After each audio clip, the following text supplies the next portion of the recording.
I know that you've all been prepared for this, but I thought I'd just remind you just the same. Can you handle that, Blondie? Game over, man. Game over. What the fuck are we gonna do now? What are we gonna do? Because pure evil.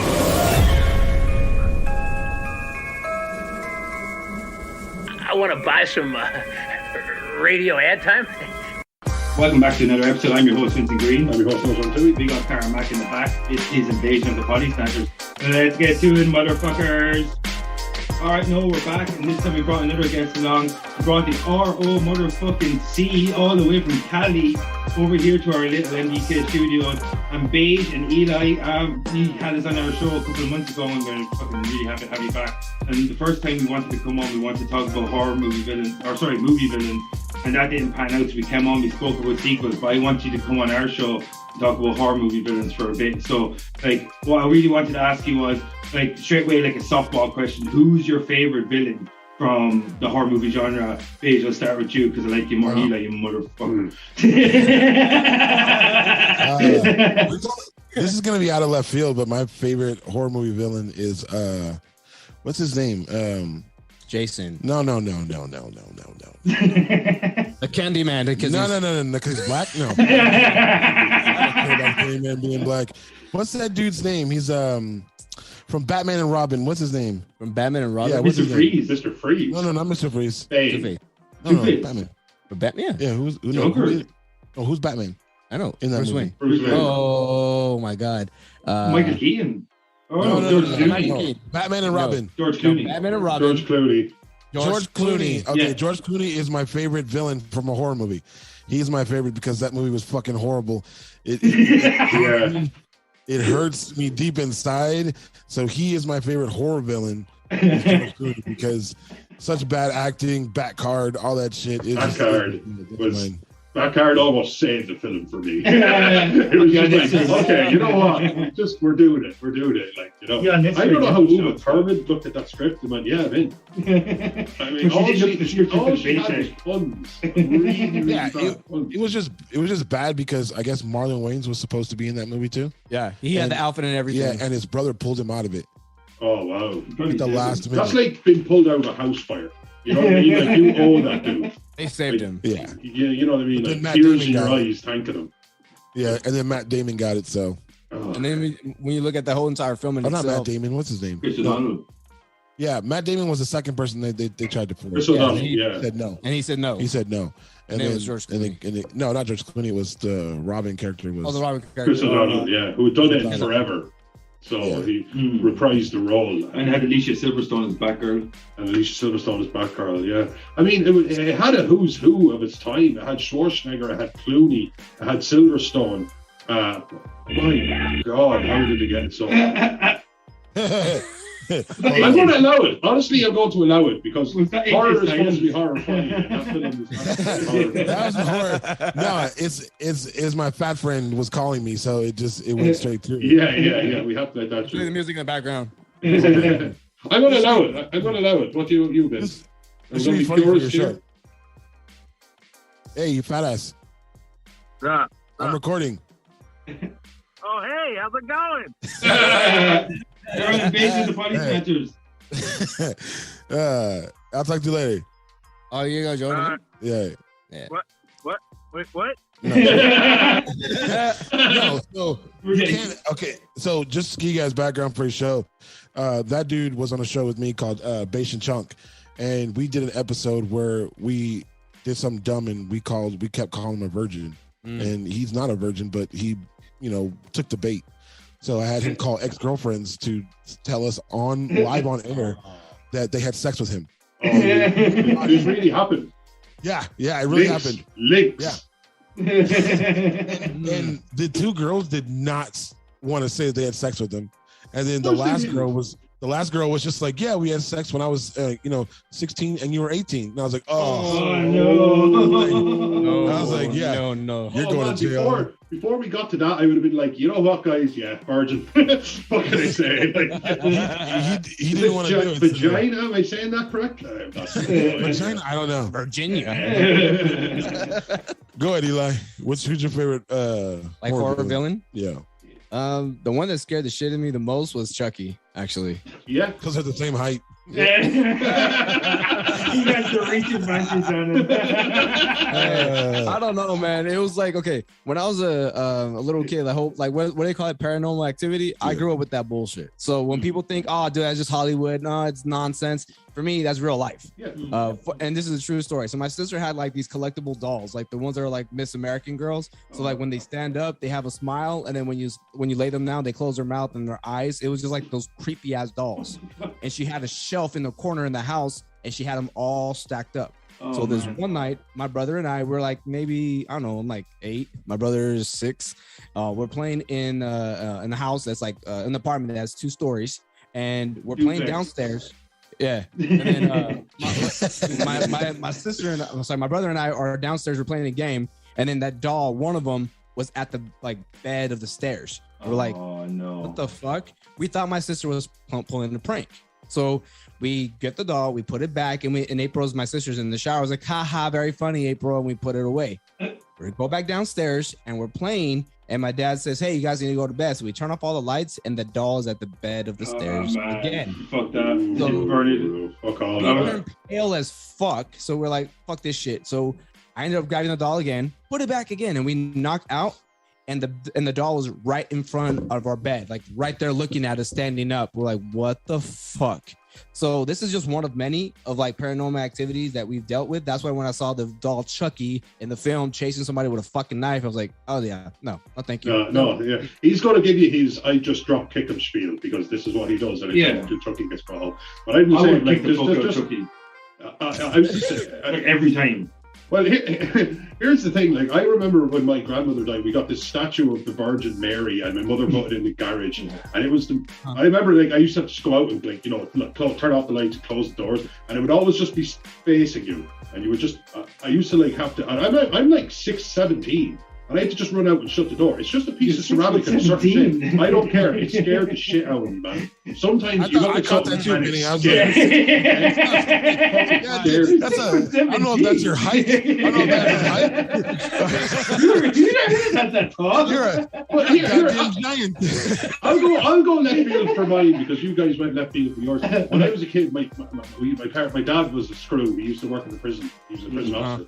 And there was a prison officers club, it was a bar that he used to go and drink in. And he used to shove us all into a side room and give us, like, you know, some crisps and some coke and leave a film on. And with the film to chew on was Roll Down the Witches. And it was, all these women descended on the place. They all eat children, but they're like teachers, nurses, you know, like people who interact with children. And then the main one takes off her mask, who was played by, what's the name, Morticia Adams? Angelica Houston. And she pulls off her face, and she's, you know, huge nose, grotesque, kind of. And that fucking scared the fuck out of me in a way that horror has never done since. So if we're talking about something that scared the fuck out of me, this PG-13 film, I was just left in a room and they threw it on, and I was like, bad move, bad fucking move. Was it hard to wank to it? It was a tough wank. A tough wank. I get the orgasm. But I'm not a quitter. I don't quit till I spit. I think this question has kind of devolved into, for Baish, it was disgust. Yeah. For Eli, it was genuine fear. For me, it was fear. Yeah. Where are you going? But like when I was a kid, the thing that scared me the most, I've seen a lot of horror movies probably before I was supposed to, you know. Like I grew up, my late brother William, he had a massive VHS collection, so he showed us a lot of horror movies when we were like 10, 11, 12 growing up. But the thing that scared the shit out of me the most was Eugene Toombs from the X-Files, the shapeshifter. Oh yeah. Because when and he used to have these yellow eyes, and he used to like get down people's chimneys and shit. Eat their livers. Yeah, exactly. Yeah, eat their livers and shit. Like, so when I was a kid, and we had this Jack's, and our toilet didn't have a curtain. It had fog glass window. You know, where it's just like, it's literally stained glass window. Glass, so you can't actually see through it or see in or out through it. And like when you're going to the Jack's, it was right in front of the toilet. So you're going to the Jack's, you're staring out, and it's just black. And when I was a kid, like it's pure darkness, and then you're just staring out, and I used to always imagine Eugene Toombs' yellow eyes appearing. Yeah. And he used to scare the fucking shit out of me, because he could get you anywhere. You know what I mean? Like even when I was younger, like, no offense, you know, but Chucky, I kick the fuck out of Chucky. Like 9 times out of 10, I'm beating that doll in the fight. like 9 times out of 10. Even if he's wielding a weapon, he weighs about 4 pounds. You know what I mean? You managed a way to talk shit while you're talking about how scared you were. It's what I do. It's deflection. My therapist says deflection or whatever. Right? Yeah, no, he used to scare the shit out of me because it's for me when I was a kid, it's like because I came from a big family, that you always had safety in numbers. So if you're at home, you never felt too afraid. But as soon as I seen Eugene Toombs, he's a motherfucker that can come into a chimney, come into an air vent. He can come into anything that he needs to get you, and he scared the shit out of me when I was a kid. It's just like, was it 2 episodes of 2 or 3 only? It's just like a tiny arc in X-Files. Yeah. I remember that as a kid. I've never seen X-Files. Wow. I mean, never seen X-Files. Watched it all back there recently. X-Files. Gets really weak after the. So is Return of the Critic just critiquing the shit you haven't seen? Critiquing Baish. What's crazy is like we'll do that. Like, it's like good thing about it is like every one of us have a different like genre where we really like. So like Eddie he loves sports movies and like rom-coms. That's what he loves. That's true. So if it's action movies or like comedies, that's me. Eli likes like Japanese shit because I like everything. He has an Asian For the record, fetish. Like hentai yeah. Hey. I love Japanese shit, and I also have an Asian fetish. Don't knock it until you try it, bro. Hey, you never know where they'll be tickling you, bro. All up in your butthole. But yeah, so like we review stuff, it's just more of a point of like X-Files. I think Milhouse brought that up last time. We were talking about X-Files and shit, and I was just like, I've never seen it. There's a lot of shit that like Eddie just saw Boys in the Hood like a week ago or 2 weeks ago. Yeah, right? And that's just something we thought like everyone's seen. Everyone's seen Baish and Noel. Jesus, yeah. Dude, they saw fucking the movie. I know, they only got 3 channels. God damn. Yeah, we only had 3 options. God damn.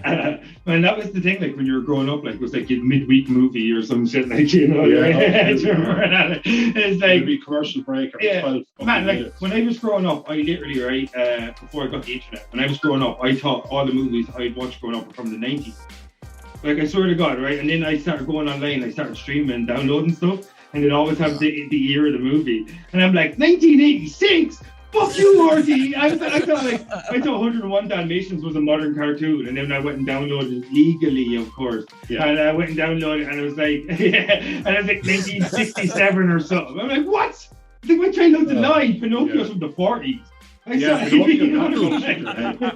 you guys seen the horror, like the actual things behind, like Pinocchio and like Snow White and like the horror behind that, dude? Like, oh yeah, that shit's even crazy. Like Cinderella, I think like she cuts off her heels to get into the glass slipper or some shit like that. There's there's she cut off real her toes. It's fucking real dark shit. So Disney converted the stories, the Brothers Grimm, that storybook. That's it. It was meant to be like as a way to kind of scare kids into doing the right thing. Disney said, hey, we can't have this for our children, and he created those stories, which was Pocahontas, and then was it Pocahontas was super. Pocahontas wasn't in there. Sorry, Pocahontas was super fucked up. The actual Pocahontas, Snow White, Sleeping Beauty, was like fucking sold to John Smith. Like it wasn't like she was a peace offering. Like, here, have this brown booty. There you go. Yeah, out there. Americans mistreating Native Americans. I'm not sure I buy it. Oh, we fuck everybody. We fuck everybody. It doesn't matter who you are. It's Thanksgiving. It was 2 days ago. 2 days ago. Yeah, big fuck small. But like, that's how it works. I haven't seen Kings of New York, no? I mean, they got man, I actually put that one on my fucking playlist on Amazon there like yesterday. I haven't seen that movie in years. You guys got have Amazon? Yes, I have. Yeah, this fucking guy. I swear to God. I thought you didn't get to you. That's we wield the fire. We just don't have HBO Max and Hulu. You fucking motherfucker. I mean, HBO Max is pretty awesome. I don't know what to tell you. Yeah, I just download the shit out of that legally. Allegedly. But throw another question at me. Not such a softball. All right, so buddies, right? Like, you know which one you think is your favorite, like for different reasons, why you prefer them or why you pick them. But like when you look at horror in general, like I always say to know the 4 OGs of horror: Freddy Krueger, Leatherface, Michael Myers, and Jason Voorhees. They're the 4 OG serial killers in the more modernistic sense, because I know, like, in the back of the day, people throw at me the universal characters or the universal creatures like Wolfman, the Mummy, and Count Dracula. They were kind of the OGs from back in the day. But, like, outside of the OGs of horror, like the main 4, who do you think, like, of all the kind of newer kind of villains, like, like Chucky would be kind of in there because he's like late 80s, early 90s. You have Ghostface, that are kind of like, but out the more modernistic villains that we've gotten outside of the kind of classics, who do you think, any of them kind of jump out for you? Who's your favorite, or the one that you think kind of maybe deserves more of a franchise, or the one that you enjoy the most from a franchise? Go ahead, Eli. Well, I think it already has a franchise. Was Hannibal. I Mm, mean, that's a really that good one. was actually, I thought was beautiful because just his character in the films, Anthony Hopkins, he did such a great job. Like, Amazing. he was creepy, and every single time that he was in the film, like, I forgot the girl's name that was Claire. Hello, Clarice. It's pretty. Clarice. Jodie She said that Foster. in that entire time that they were like filming, she was freaked out. It made her like she was They cringing. never hung out. They never really spoke to each other. Like, Mm. they only spoke to each other recently about it. Yeah, and and what he would do intentionally, he would try to freak her out with like certain lines, and then when the whole hissing, seen that little weird thing that he does, like she was like scared shitless. So overall, I think that series, they have a TV series, and I think that was good. Mads Mikkelsen. Yeah, no, I like the TV series. Who do you as well. prefer, Eli? Mads Mikkelsen? There was 3 people that portrayed Hannibal Lecter on screen. In Michael Mann directed Manhunter back in the 80s, starring Will Peterson, and Brian Cox played Hannibal Lecter. And then in the 90s, then we had, was it Jan de Bont, I think might have directed I'll just go back a sec, but I think he directed Silence of the Lambs. And we had Anthony Hopkins playing Hannibal Lecter. And then we had Brian Fuller's new show, the newer, more recent one. We had Mads Mikkelsen and Hugh Dancy. And out of the 3 actors that portrayed Hannibal Lecter over the years, who do you think did the best? Brian Cox, the Manhunter? Brad Fiennes. No, he played the Tooth Fairy, Francis Dolarhyde. You have Brian Cox in the Manhunters, Hannibal Lecter, or Anthony Hopkins in Silence of the Lambs and also Hannibal, or Mads Mikkelsen in the Hannibal Netflix, or sorry, not Netflix, but it was on Netflix, but the TV series Hannibal. Who do you think of all those 3 did the best of Hannibal Lecter? See, the hardest part is because they're each different versions of Hannibal, right? Yeah. So Very the hard to reason compare. why I love Hopkins is because he's already at that point of like, this is who I am. I'm okay with it, and I'm gonna be who I am. And like one of the favorite things I liked is when the entire like his I guess sorority or whatever, like that group when they had dinner, he's seen them flesh, and you just see him like his eyes are just like enjoying the fact that you're eating human flesh. Yeah. So that to me was like that's perfect. But at the same time, Nicholson, what forgot from the series, right? Mads Mikkelsen. Yes. So I liked him in the series because you see him kind of teeter-tottering. Like he goes from back and forth, and you see him kind of develop the fact that when he becomes like older, that's who he is. He's fighting it with himself. Yeah. So I like that a lot because you see him go through that transition.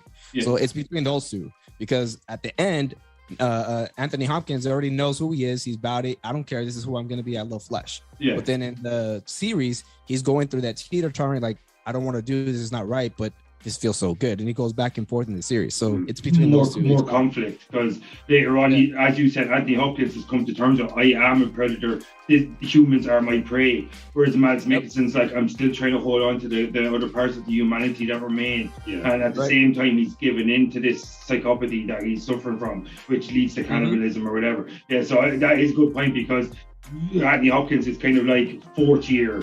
Like, you know, if you want, you know what I mean, he's kind of like Hannibal year 1 or something, you know, that kind of, that's why, I like. That's what I kind of processing in my head. Like, it's like at the end game, kind of like, it's kind of like what we were talking about comic books, right? It's like Under the Red Hood, you hear it like where so many stories of the Joker, but at the end, the result, what the Joker is just chaos. That's it. So man just wanted to watch the world burn. I fucking love that lady. Dark Knight. Yeah. For me, it's more of a toss-up, and it's going by like, I guess, world view of it, like Jigsaw, I guess would be a good. But for me, so the scariest one would be like Xenomorphs. Yes. Oh yeah, man. Yeah. Like just being able to get inside somebody and like put that larva or do whatever, you don't know that it's inside them. And I think they've killed, or in the backstory of it, like killing the most people. Or killing the most like that. Jigsaw's more of like a controlled like group of people that get killed and stuff like that. So I There's think purpose. Even if it's yes, fucked up, purpose. there's a sense of Yes, purpose. it's a fucked up purpose. But if you're going by like just like drumming out shitty stuff, I think the person who belongs in like the new Rushmore of like, you know, horror villain baddies or whatever would be Jigsaw. When you say Jigsaw, the only difference between Jigsaw and a lot of other like villains, that's a lot of actually actors or different characters have taken on the mantle of Jigsaw. Yeah, Do you think it's the mantle itself? Yeah, it's the mantle. I think it's the icon of what that is. Yeah. And even if one other person picks up the mantle, that's what's killing you. Jigsaw is what's killing you. Yeah. It's not like this guy or this guy or this guy. They're all in the same straight line of doing like fucked up shit. Kind of like the way like if Bruce Wayne's not Batman, even if it's Terry McGinnis, it's still Batman. Yeah, it's still Batman. It's still Batman. Yeah. You're still afraid of that light hitting the sky. Yeah. It doesn't matter if it's McGinnis, if it's Bruce Wayne, if it's Damian Wayne, doesn't matter who it is. As long as that thing is in the sky, you're like, that you're fucked. Yeah. I think a special mention for me would probably be Final Destination, because that first one, it was just the concept of it being your time, and you somehow escaping that moment, and then it doesn't matter that the course of nature needs to correct itself. That shit's scary because it's not. It's not like behind wood trucks. I won't drive behind like. That mean?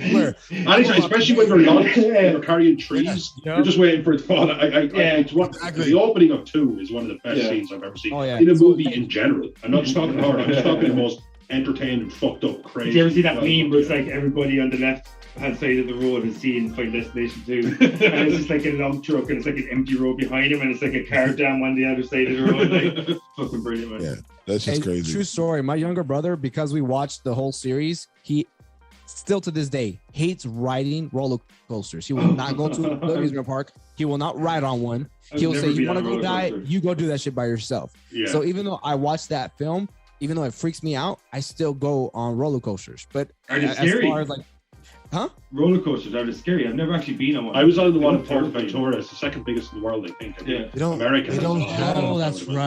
have amusement parks out there. We actually don't. No, we don't. No, we have Halo Park. That's it. No, we have nothing like what you guys. They climb rocks. They climb rocks and go into battles and drink. Fucking Guinness. That's all they do. Steins of mead. That's right. That's Scottish. I've already been told that like 4 or 5 times by Vinny. That's Scottish, you bastard. Yeah, you're like haggis is haggis. Man, that's a t-shirt. That's a fucking t-shirt. Haggis is haggis. That is a t-shirt. Haggis is haggis. You have the stomach for it. You have the stomach for it. Yeah. Right at the bottom of it. Yeah. Stomach for it. Look at that. Gold right there. Making t-shirts on air, motherfucker. Pending.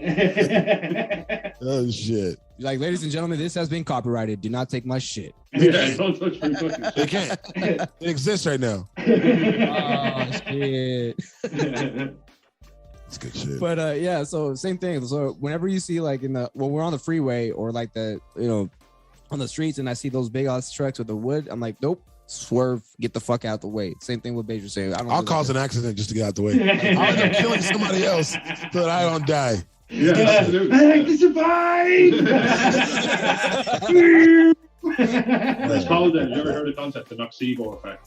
That's like, let's just say a gypsy puts a curse on you and says, "Oh, you're going to die alone and in squalor," and then you become so depressed that you end up dying alone and in squalor. Yeah, and she had no actual power. It's just she put it in your head, like you trying to avoid the Final Destination scenario, so you drive like a fucking lunatic and end up dying in the it's the self-fulfilling prophecy, and it's fucking scary. I mean, Final Destination, the first one came out in like 2000. I was a teenager, and I wouldn't say it scared me the way few things did when I was a bit too young to see them. But I mean, just to walk around with the concept of like, what if that is a real thing? That you absolutely have to die at a certain time, like just the Final Destination. It's in the title. That was fucking great for them, and I wasn't surprised they stretched it as far as they could. But got 5. I think they did 5 films. Oh yeah. Which is not too bad for a horror franchise. No, and the last one was a bit clever. It wasn't like a great film, but they actually approached it. They didn't just.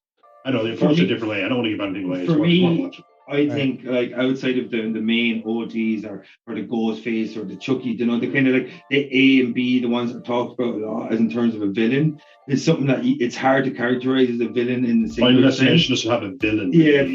For me, no, that I think is a good one because it's the omnipresence of that, like, and the fact that you're constantly like your destiny is set, and all you can do is cheat death for long, but you can never defeat that. Yeah, and that's fucking terrifying. But for me, I think the Thing.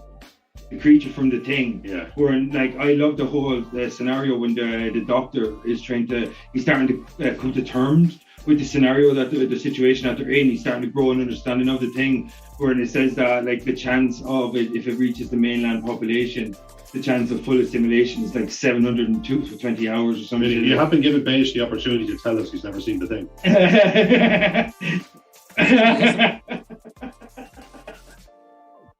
The first one, right? Yeah. Yes, I've seen it. And the crazy thing was when I saw this movie, I was like 17 and 18, and I'm watching it. I didn't understand what the fuck was going on. And then when it's kind of I don't really miss it that much, but at the end, like, doesn't it like the Thing never dies, or it doesn't die, or it gets into someone else. Right? It can reproduce itself, I suppose. And as long as at least one of it's alive, it's all alive. It can stay frozen. Yeah. So it freaked me the fuck out at the end, and I was just like I had great body horror as well, like good visceral horror. Yeah.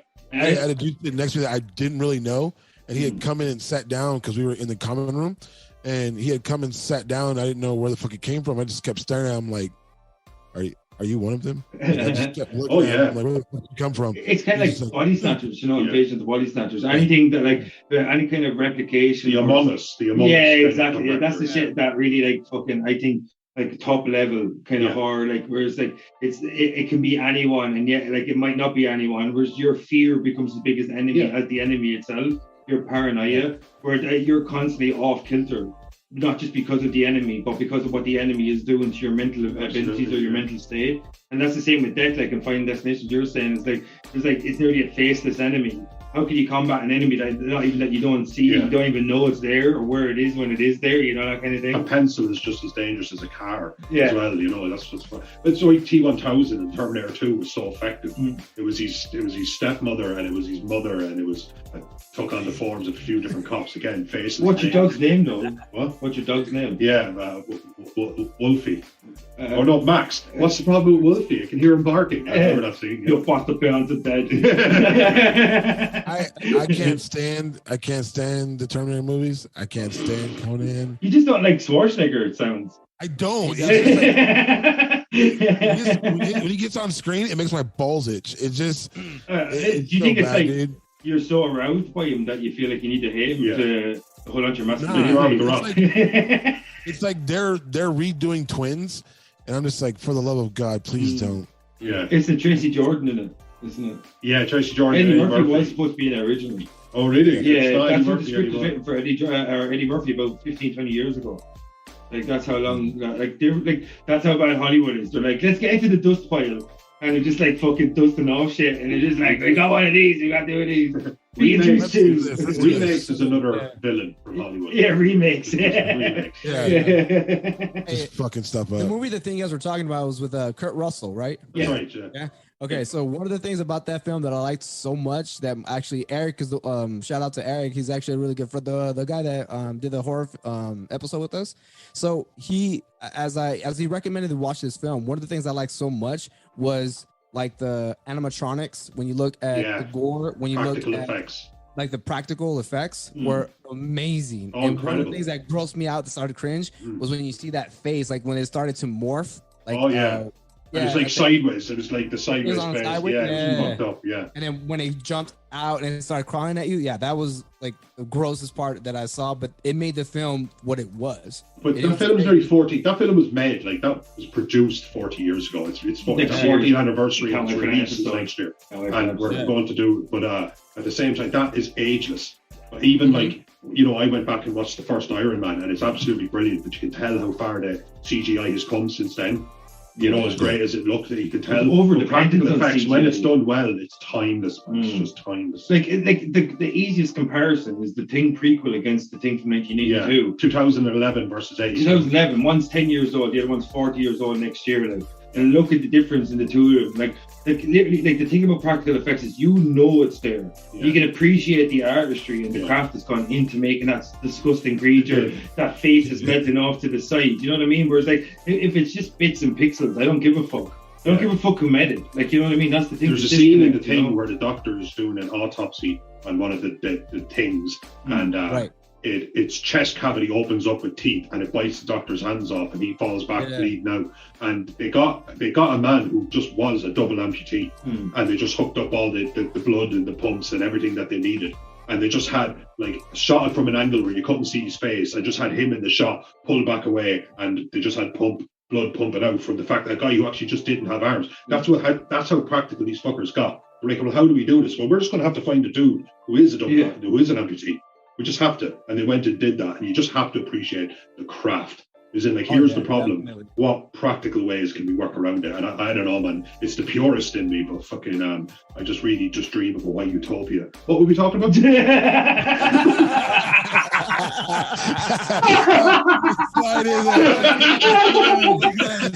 That's my white utopia. Sorry, I don't know why. That's fucking awesome. I wish I had been recording that for us. That's fucking sweet. That was perfect. I'm gonna use that on you guys later. Holy shit! So for you, so is it more of a point like when you watch a movie, are you disgusted by how it is now? I don't feel the love. I feel like I'm watching it. You know, I do react to something that's not in the room with him. I feel like I can see it. I don't know. Like sometimes it looks great, but sometimes it just. It looks, I don't know, it just, I don't think we're there yet. Despite how great it is, I don't think we're there yet.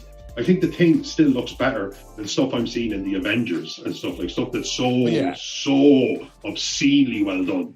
But practical is there. It's in the room. Yeah. It's a physical thing that they can interact so you can't really compare. Hey, this is DC over here. Listen, this is Marvel over there. I like everything. See, one of the problems with Marvel is that there is no ramifications at all. Yeah. You know, what happens in the last one with where was it Iron Man dies? Yeah. That was the only thing. But even the thing, at the end. If you've ever seen if you've never seen Endgame, someone's at home like, Iron Man dies? Fucking Americans! I look at it, that's why I do like some of the DC stuff better, because the aesthetics are better. Yeah. Like sometimes they will, like the amputee thing, they will go out and get somebody with a limp instead of having somebody come in and be like, it's like John Krasinski, or is it Krasinski? With the deaf actress. The deaf girl. He literally had to fight the studio to be able to get that girl on there, and then made everybody on set learn sign language. So there was an authenticness to it that I really felt from her. She was something like, it's scary as well when you like the second Quiet Place. No, the second movie is what's the name of that movie? It's so crappy. I can't remember. Quiet Place. So Quiet Place 2, to me, it was like, hey, let's. The first movie was quiet. Yeah. So it was great because there was no jump scare. It was quiet, uncomfortable throughout. Yeah. So even in the theater, you were like, I don't want to talk. Yeah. I don't want to, because like you're afraid for the people on there. The second movie was just like, all right, here comes a jump scare. Here comes a jump. Like we were pointing them out during the movie, like here comes a jump scare, and it was like the music would stop and then they do something. It's like, dude, come on, like it's like you got lazy. It got to try to make it more action packed or whatever. Well, it's just that the formula because you've seen the first one as well. Yeah. You know what I mean? Like it's that's why sequels are so tough to do, right? Because once you create that formula that's so winning, it's sometimes you're going to just go bigger. You have to go bigger. You know what I mean? Yeah, I'm trying to think, like, is there a good like horror movie that has a good sequel to it? Terminator 2, Friday the 13th. Friday the 13th, yeah. Because Jason comes into it. The second one, Scream. Actually, we were talking about Chucky. Child's Play 2 was fucking excellent. Yeah, Child's Play 3 is even decent. Child's Play 2 is my favorite of them. They exist. And there's tons and tons and tons of examples. Conjuring 2 was good. Yeah, dude, don't give me that shit. Dude, they wouldn't watch the second movie with me. I was sitting there like, we watched the first movie and they were hugging pillows up against the wall, making sure nothing could come out of the window and shit. So they wouldn't watch the second movie. Like I won't be able to get them to watch Sinister or The Nun. Oh, the first Sinister is amazing. Yeah, it's Sinister. The first movie was done beautifully. Yeah, it was terrifying. It was done beautifully. Yeah, that's one of the scariest modern horrors, I think. That actual, you know, the scene where Yuan's at the table and then she looks over and there's the demon thing just over the shoulder. That's Sinister, yeah. That actually got me. And I don't jump scare easily, but I have to say that because the music didn't lead me there. Even just the scene, the way it felt, I thought it was going to be a dialogue-heavy scene, and then there's just that one moment where it's just over the shoulder, and I have to admit, it got me, and it got me good, and I have to. The score in Sinister when they're doing the whole movie. Yeah, it's fucking amazing. All the whole movies? Yeah, dude, that was incredible. Creepy as well. Have you found since you started critiquing films yourselves that you take in the score more? Usually the score it gives you the feel, but you don't find yourself thinking about it. At least I didn't. Yeah. But now that I kind of critique films a bit, I find myself kind of like, wow, that's beautiful. That's really laying that groundwork. Like, I don't know, I just find myself paying attention. I just the way Eric know that. I say this on like every show. Yeah, you worked it in there somewhere. Yeah.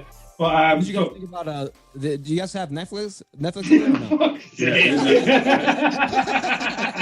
What have you been telling him, Baish? What have you been telling him? I'm just saying. I just figured you guys like kick Blarney Stones down the fucking street and go kick Shamrocks. Both things can be true. Both things can be true. Dude, am I being discriminated against you?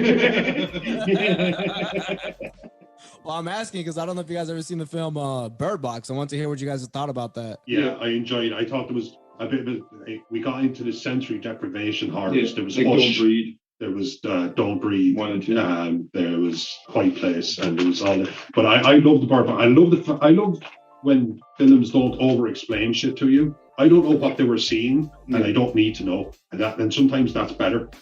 It just works. I love that about Bird Box. I don't know what it's. I hate Sarah Paulson though. I was so happy she got killed at the start of that movie. I'm like, oh, was she the sister? Yeah. Yeah. I'm like, oh, she's gonna play 6 fucking parts. Yeah. I'm so sick of hearing Sarah Paulson cry. In American Horror Story and stuff, she ends up crying a lot. Yeah, all the time. She has tears in her eyes all the time. Wait, you're a millionaire. What have you got to be upset about? But no, I really enjoyed Bird Box. You get 14 paychecks every season where your Horror Story comes out. Vinny's disgusted. Vinny's disgusted of rich people coming out right now. Yeah. But disgusting unhappy rich people. Like, what have you got to be unhappy about? It's like money doesn't buy you happiness because you don't know how to spend it right. Dude. You guys. On our episode, I was like, yes, and like, was it Millhouse and Eddie were like, no. Yeah, that money can't buy you happiness, and I was just like, "Well, you're not spending it right." I think I would have more happiness if I had no money troubles. I'm pretty fucking certain. Yeah, exactly. Because most of your stress comes from money problems. Like, can I ask one of those questions? No, this is not an episode yet. So, right, look, we went over who your favorite horror character is, and we went over who you think like is kind of the mainstay outside of the big ones. But like, before we go to the break, I want to ask you one thing. When you look at a horror villain, what do you think is the most important thing and stands out? Body count, its method of killing, or if it's like in terms of how the director uses like the said villain, like Freddy is like very jovial when he kills, Jason Voorhees and Michael Myers are silent hunters, silent killers. Ghostface is kind of more like he likes to play with, he's kind of very frantic. Yeah, you know, that kind of thing. So, like, what do you think stands out for you, like, in terms of what makes a villain? What do you look for? Yeah, exactly, yeah. Because, like, I was rambling like a motherfucker there, wasn't I? Yeah. I got you. Yeah, I think it's the villain's, like, actual purpose. Yeah, because John Kramer, it does tie in. Yeah, if you're just killing just to kill, then there's no purpose for me. It's just like, all right, I'm just watching, Rambo. Yeah, yeah. Rambo just kills, like, he has no real purpose. He just kills. Oh man, his purpose is he kills minorities. Yeah. And Frazier. Like every movie's like a different Asian. It's like every time Rambo goes to Asia, the population drops by like hundreds of thousands of people. Like, right? So for me, it's like purpose. So like Jigsaw had a purpose. Even Candyman has a purpose. Yeah, you can understand his motivations. Yeah. There's understanding without having to agree. Like it's fucked up, but it's there. Yeah. Yeah. So that's my point. For me, it's purpose. I don't want some like Freddy had purpose of killing people, but then after that, he started turning into a punny fucking joke. Yeah. So just enjoy. Yeah, exactly. Yeah, and Chucky maybe the same. What would you, Eli? So I would say for me, it would be two things. It would be the direction of like the director using the right direction of the film, and also the way that they're killed. Because some of the kills that you'll see like freaks you out. Some of them are just like or like when you look at Saw, a lot of it's very gory. Sometimes it's like too much gore and it's not necessarily as scary. Like the first Saw really freaked me out for me, just because if you think about it, somebody gets fucked up, an adulterer or a cheater or someone who's embezzled. Stop while you're embezzling adultery then. Jesus. There was this karma. These are like, you can say these are like normal people, whatever, right? And then they get caught up and like, oh, guess what? You're fucked. It's like it's like the waking up in the bathtub, isn't it? It's like the old school waking up in the bathtub without your kidney or some shit. You know what I mean? Yeah. That's what Saw is. It's kind of like that to the nth degree, where it's like you wake up in your reverse bear trap. Yeah. That kind of way, like. But it's a world where there was consequences, and quite often there isn't. And I did like that. It makes it more. That's what makes it more scary is that there are consequences, or there is a different way for you to going out, right? And if the director knows what they're doing, and they know how to use the cast, and they know how to use the actors, and just the props and everything, that makes the film so much better. But if you have a shitty director, but you have great kills, I don't feel like it really complements the film. Like Baish was just saying, all you're seeing is just somebody just killed, and that's it. Yeah, no, I agree with you. Body count for me wouldn't be very important at all. It would be, you could have a film with one kill, and it could just build up to it for the entire thing, and it could be fantastic. Like It Follows. Yeah, exactly. Yeah. All right, so we'll go to the break. What about you motherfucker? What about me? I don't actually disagree. Let's go to the break. I just abandon my co-host. I know. I agree. I think the film. I love film. I think horror film needs to be uncomfortable. I think a jump scare, I enjoy them, but sometimes it's a cheap out. Yeah. So it doesn't need to be a scene where people are getting torn apart. I think it needs, first off, build up a character and then have them die, because that will mess with you. Yeah. But if you have something like, again, some of the Final Destinations got a bit goofy. Like the second or third one, they probably killed 20 odd people or something like that. So there was not enough in 90 minutes to make me give a shit about any of them. Like The Conjuring, what Baish was saying earlier. So the scene that got me and my brother and I like really freaked out was the clapping. Yeah. So what happens? They're going into the house. They're playing a game. Something super subtle. Something so subtle. And then what made it worse is that Baish has like this really great sound bar that is surround sound like the entire room. So I heard the clap literally right into my ear. And all you heard me say like, "Oh shit!" And I'm scared. That is the type of scary, because like we were saying, right? Even though we knew that it was coming, the way that it was directed, the way that it was filmed was done very well. It was very smooth. It was very like the transition of the scare was so well planned out that I didn't see it coming. It was so innocent. You know what I mean? Like it was a case of like Marco Polo kind of thing. Hide and go clap. Yeah. Hide and go clap. Is that what it's called? But you're absolutely right. And nobody died in that scene. No, there wasn't even any violence, any description in that scene. The thing is, as well, like I think a lot with horror, like if you look like a pinhead, like I find it very hard to put myself in the boots of what's the girl's name in Hellraiser? Casey or Cassidy. But I find it very hard to put myself in what would be imagined to find like a Leviathan box or whatever, and the whole configuration that's very kind of unrealistic. Yeah. But it's very easy for me to put myself in a situation like Eli mentioned, where I'm in just a spooky fucking house. Yeah. And then it's like someone comes up behind me and claps my fucking ear, and I turn around, there's nobody there. Yeah, no. That would like I can put myself in that headspace way quicker. Like even like Sinister. That gives you goosebumps. Yeah, like you can actually do that. Exactly. Like imagine being in Sinister, where you move into a house that a murder just occurred there, and you find all these home videos. Like that shit to me is way more terrifying than like guys coming out, like Cenobites coming over or shit like that, because it's just like something that's really, really, really easy to come across, and it's happened to 101 people where they found old videotapes or old recordings or shit like that. So like I think a lot of like horror can be, I think like a lot of horror can be successful when it keeps the scares very relatable to everyday life. Like Michael Myers is like, anybody could be Michael Myers. Anyone could just lose it and go and start hunting down young girls just simply because they came across them, And to me, like when horror can be very successful when it gets like really everyday kind of moments and then this adds that kind of layer of unsettledness to it, or some sort of fucking, like, as I said, like a spooky house, like, you know what I mean, or old videotape. Because, like, how many times have you found, like, an old videotape or some shit, you could pop it in and, like, to see something like a... Birthday or porn. Birthday or porn. You keep bringing up a film like what you're talking about. To me, what brings to my mind is like the Blair Witch Project. Yeah, exactly. That film started all that, like, paranormal activity. Found footage. Dog shit. That movie was horrible, but it did so well because of what you're saying. It looked like a homemade video. Yeah. And like one thing that I got a chance to look into. So fun fact, this film, what they did is that they ended up like dropping food boxes for like the cast, and they ended up fighting for food. That's why you see them like almost desperate towards the end of the film. So that was real. So that was a whole bunch of realism. But as far as like the whole film in itself, like, it's freaky because it looks like a homemade video. Exactly. But when, as far as like, you know, you guys who are horror and this guy who likes horror films as well, it was like this dog shit. But it's because I love Blair Witch. It ended up. Of course you do. Okay. Of course you love Blair Witch. You live in the fucking woods. Why I just like, it's like if you can make the very unreal seem incredibly real. I think you've done, as a storyteller. You've done you know what I mean. Like, and that's what Blair Witch did. They made like. It's like, you know that there's no witch out there, but there could be very possibly an insane person that thinks they're a fucking witch that's killing motherfuckers. But see, that's what they should have done. You know what I mean? That's what they should have done. You should have had somebody like, you should have had somebody like running around that was like batshit crazy or whatever. Yeah. From the beginning of the movie, and that's the person that was fucking with him. Yeah. You know what I mean? Like, give it some realism to it that makes you feel like it like draws you in. Like you said, Sinister.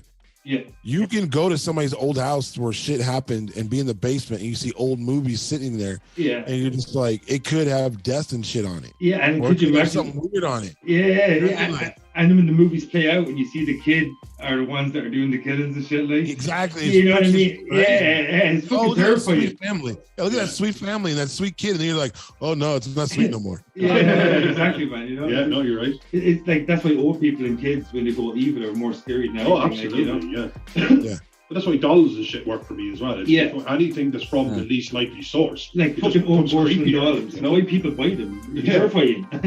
It's like, some you know fucking dude built like fucking Jason Voorhees. Yeah, you'd be like intimidated. He's fucking huge. But no, no, my father gave my kid a porcelain doll, and when I brought it over to her, she was like, "Daddy, take that away from me." I don't want it. Oh no! He's like, that is terrifying. Why is he staring at me like that? All of the doll. All right, cool. Are you going to the break? Yeah, fuck it. We go to the break and we'll come back. Good. All right, so folks, this is Invasion of Potty Snatchers. We're here with ROC, and we'll see you after the break. Now, a word from our sponsors.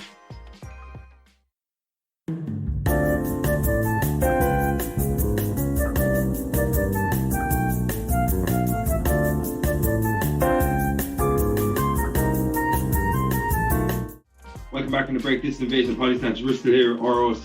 And before we went to the break, we were talking about our favourite horror movie villains and what we thought made a legendary or classic horror movie villain or whatever the fuck. And it's hard to come back from that break. A lot of revelations. A lot of bad shit. It's a horror. It's a horror movie. The director's cut of this episode is going to be fire.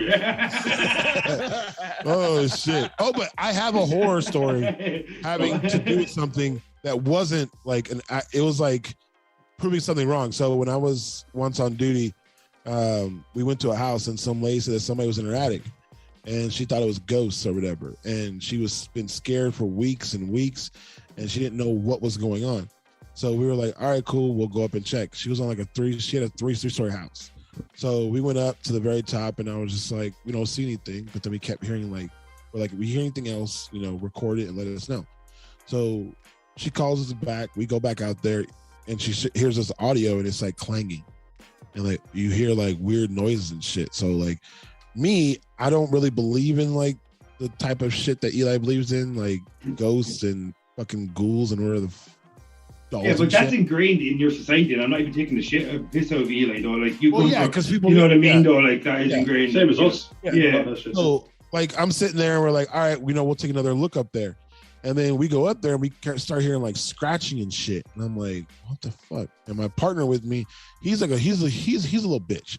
He's like getting scared and shit by everything. Some moves, he's like fucking jolting. Like to protect his arm, and that's just scary. Yeah. He had his hand literally on his, I'm just like, dude, take it off. It's fine. So then we start running, and we go up the top step to look in the attic, and I don't see anything. And then he looks and shines his light over, and there's something's moving, like back and forth. So the dude, ended up being a dude, dropped down from the wood planks onto the fucking thing, butt ass naked. It was a fucking guy. It was her ex-boyfriend that she had kicked out like 4 or 5 months ago. And he had been living up at the top. What? So the scratching and the bang was him moving around, adjusting himself and shit. So I guess he was watching her when she'd shower. He was watching her when she'd sleep and all kinds of other shit. So when he's naked, he like elbows my partner and he falls down like a little bitch. And then he runs at me and I grab him, but I don't know. I think there's a window behind me, but she had put in for some reason, she had put wallpaper over the window. So he runs into me in the window. That's how I went through a second story window and hit the ground. That dude landed on the concrete steps on the side. Yeah. So he had busted his knee and he was butt ass naked too. And then when I got up, I tased him. But I had to fall out of the fucking window.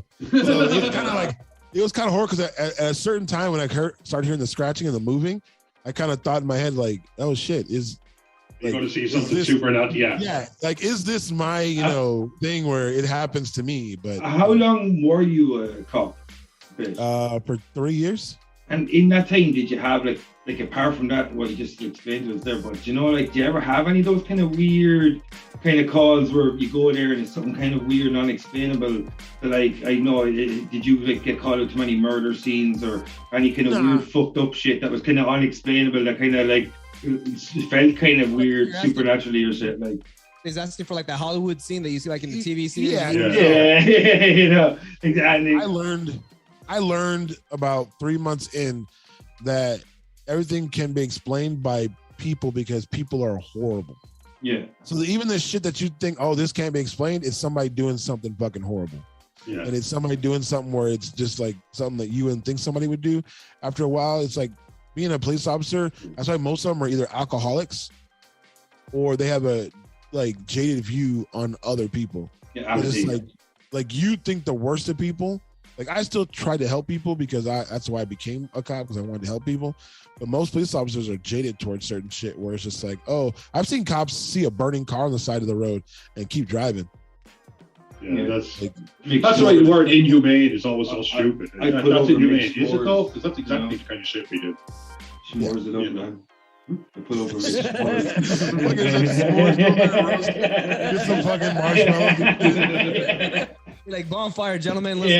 Yeah. Let's go, 5-0. All right. I'm going to bring us back here onto the track. What we were going to talk about in this segment was... No, do that at the end. All right, cool. You always jumping the gun. I am trying to keep us on track. No, I don't think so. Okay, I don't think so. I loved his anecdote. Well, he said it wasn't a good anecdote, but what's going on? It was the best anecdote I've ever heard. First you shame me for having busted. Okay, yeah, all right. And now it's that. It's for the Patreon. But no, you're not racist, no. Oh, they're sipping their tea. Oh boy. Hashtag stereotype. Oh, dude, my story time is super fucked up. Oh yeah. Oh, Eli, have you got anything that can compete with Baish? Yeah, because Eli, you said earlier on. Not even close. No. I have fucking what is it, Sandlot stories, funny shit that you do as kids. Like I have shit like that, but anything crazy like this, nope. I fell down a mountain when I was a little kid. What the fuck? He's like Bruce Willis, unbreakable. No, so I was a Boy Scout, right? And you know how they go on hikes and shit, and they go, to mountains or to campsites and shit. Yeah. So I was walking around. I was fucking around, throwing rocks and shit. I saw a squirrel. I hit a squirrel with a fucking rock. Of course you are. You're half Irish. It's what we do. I lost my footing. I lost my footing and slid down the side of the mountain. And I kept sliding. I was like, shit, I'm gonna fucking die. there was a big ass branch sticking out with like it was a big ass like half tree that had broken off. Tree. I did. Yeah. I didn't know that it had been broken off, but the wood was still sticking up. Yeah. So when I came, my leg got caught on it. So I had like pieces of wood embedded into my shin. I still have the scars on my leg, but that stopped me from going down the fucking hill. And then like a dumbass when I got up and everybody's like, "You okay?" I'm like, "Yeah, I'm all right." I tried to pick the pieces of wood out of my shin with my pocket knife and I sliced up with my thumb. It was just like that's the cherry on top. Yeah, you know, that's all nothing compared to nearly falling. He survives the fall and bleeds out from a thumb wound. Yeah. Like, woo, I almost died. Oh, I'm gonna die from this thumb wound. Yeah. Yeah, that's the thing. At this point, I'd be worried for you that it's going to be something really, really lame. You know what I mean? Like all the awesome shit that you survived, and then you just, I don't know. Well, my life now is pretty like boring. Like my life a year and a half ago, like I was telling Vinny like a little bit about like where I came from to where I am now. Is like my life is super boring, like really boring now, and I'm okay with it. Yeah, I'm the same way. I had a very exciting like 5 or 10 years there in my early 20s. And everything's pretty quiet for me right now, and I'm enjoying it. You know what I mean? Like, it's good shit when you get to like I've lived like I told Eli before, like I lived like 3 lives already. So it's already like when I couldn't play football anymore after college, I was just like, all right, fuck. When I was, you know, a police officer, that was a fucked up part of my life. And then when I was doing like, you know, I worked in the private sector over near you guys, it was more or less like that was another part of my life. So now it's just like I'm on borrowed time. That's the way I think about it. Like I should have died a bunch of times already. The way I used to always look at it is like everybody when you're born has like a meter, like or a tank filled with luck. And I think throughout your life, it's like your luck eventually runs out, and that's why you die. Like, you know what I mean? Because like I survived some stupid shit. Like I had a dude break a pookie over my head one time. Like I got in a bar fight one time with 3 dudes. Let's just say I won. That's all I need to say. Allegedly, I kicked the shit out of him. Whatever. Allegedly. Hey, you cannot sue me. Yeah. Bruce Lee Eskimo ones. I don't know. Yeah, I know. That was like Matrix, whatever. That's good shit. But Eli got felt up by a dude wearing a fairy costume. Oh my God. No. Okay. So I will share the story. Hey, I will share the story, but I cannot make this up, and it's fucking hilarious. So, story time for me is I just get myself in some stupid shit. So I used to work at a restaurant called Joe's Crab Shack. There's this finance chick that I was trying to hook up with, and at the end of our shift on a Saturday, they're like, "Hey, we should all go and hang out together." I was like, "Fuck it, let's go." And the plan was to go to a place called WeHo. So if you guys don't know what that is, that's West Hollywood.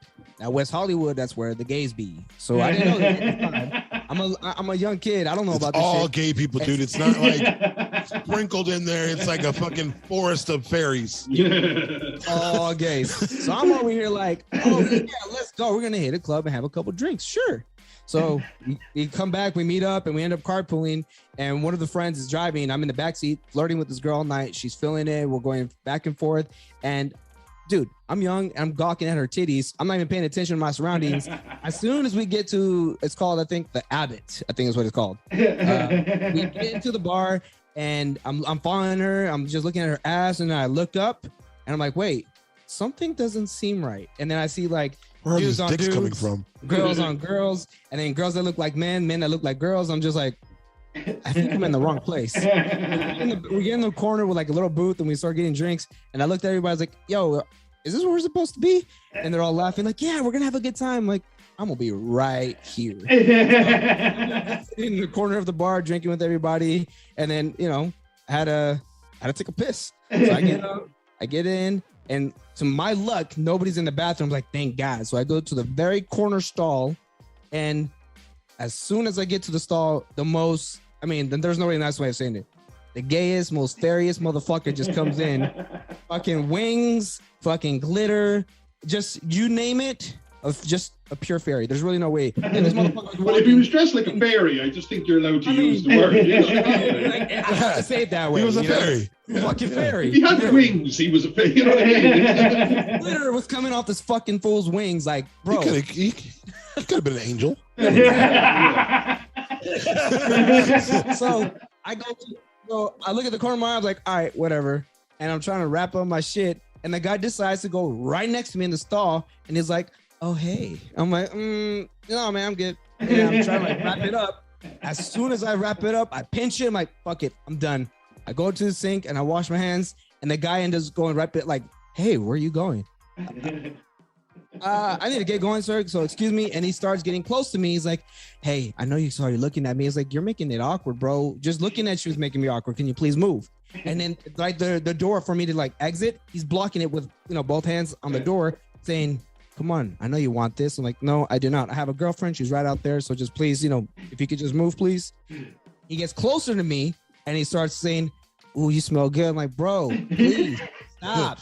Like, I'm trying to be nice because I'm over here freaking out. I'm like, I don't want to cause any drama. This guy decides to grab my junk. And, like, without missing the beat, I fucked this fool up. Like, it's bad, dude. I fucked him up. Like, allegedly. Not just me. So he's on the ground. He's crying. He's bleeding out. Like, I fucked him up bad, bro. Like, I kicked him like several times, and I started yelling like, "Fucker! I told you not to touch me. God damn it!" I go straight to the booth, and I'm trying to like shake it off. I'm like, "Yeah." So I'm dancing to the fucking booth, and like, I look at the girls like, "Can you please pretend to be my girlfriend tonight?" She's like, "Why? Just please, just do it." I need a shot. I took a shot.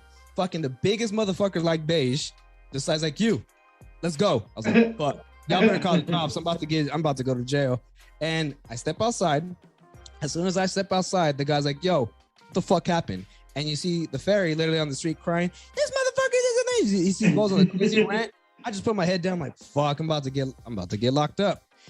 Guy decides to keep throwing the story that I assaulted him. It was a hate crime. And I'm over here freaking out. I'm young because at the time, that's where gays were starting to like get a lot of respect or whatever. I was like, like the worst fucking like. Yeah. Remember, he's on our show, so yeah. So, good God. So after that shit happens, right? He ended up. I looked at the guy. He looked at me. He's like, "What happened?" I told him exactly what I told you guys, right? He looked at me. He's like. He looked at the fairy. He's like, get the fuck out of here. And then this big motherfucker, the size of Baish, puts his hands on my shoulders and he goes, we're not all like that. Hope you have a good time, baby. And I'm like, what the fuck? Bro. Yeah. But it was just cringy. I couldn't, after that moment, I was like, fuck, I don't ever want to go to WeHo ever again. So the director's cut, like the Snyder cut of Eli's story, is Eli went to the last stall, which was the glory hole stall, and he got mad because the guy didn't do enough. Yeah. And the fairy wings ended up on him and glitter on his mouth. That's the end of the story. I know the fact that all your stories are about like heroics and stuff, and Eli hasn't opened his mouth in 5 minutes, just admits to a hate crime. Yeah, that's how I was trying to like. But both stories had stabbing. But I admit to the hate crime. Stabbing, hate crime, you know what I mean? Technically, So You get messed up well, gentlemen. Eli's a minority, so he was hate crime in Eli first. Yeah. So it's a self-defense hate crime, if anything. I think jokes aside, that dude grabs your junk. It's a different. Yeah, conversation. exactly. He sexually assaulted conversation. Eli. You know what I mean? He sexually assaulted Eli. Yeah, I know. You know what I mean? Like, hashtag masculinity, man. Fuck you, man. Oh shit. Oh shit. No, so hey, this episode's gone off the rails. Oh shit. It's like Karen's going to say, cut this. Don't use that.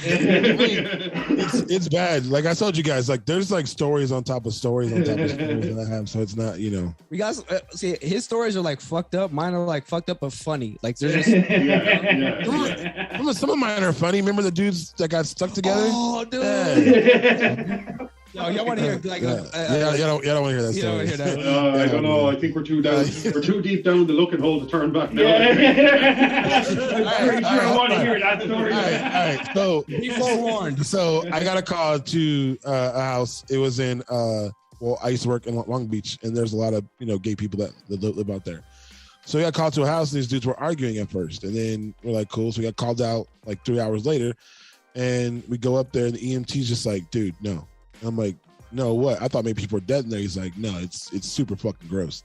I'm like, all right, whatever. Go inside there, and the dudes have a sheet over them, well, they're in, doggy style position. Nice. And I'm like, what happened? And the first dude in front, it was just crazy. Like, see what happened was? Like, they're talking like that. You can tell he's in pain. So I'm like, what happened? He's just like, oh, so we wanted to spice things up. So we were eating while we were doing stuff with each other. So they're having sex with each other while they're eating. And I guess the other dude's super allergic to, I forgot what it was. I think it was peanuts or something. But the other guy was rubbing peanuts. Trust me, he wasn't allergic to penis. Yeah. On the penis. So he sits there, and I guess he was rubbing either peanut butter on the dude's dick and was like sucking it off or whatever. And then they started, having sex with each other. So they started having sex with each other, and I guess his shit got inflamed. So his dick got hard, but got inflamed and turned into bad. So it got like 2 or 3 times, like 2 times larger than what it is inside of him. But, so they couldn't get it pulled out.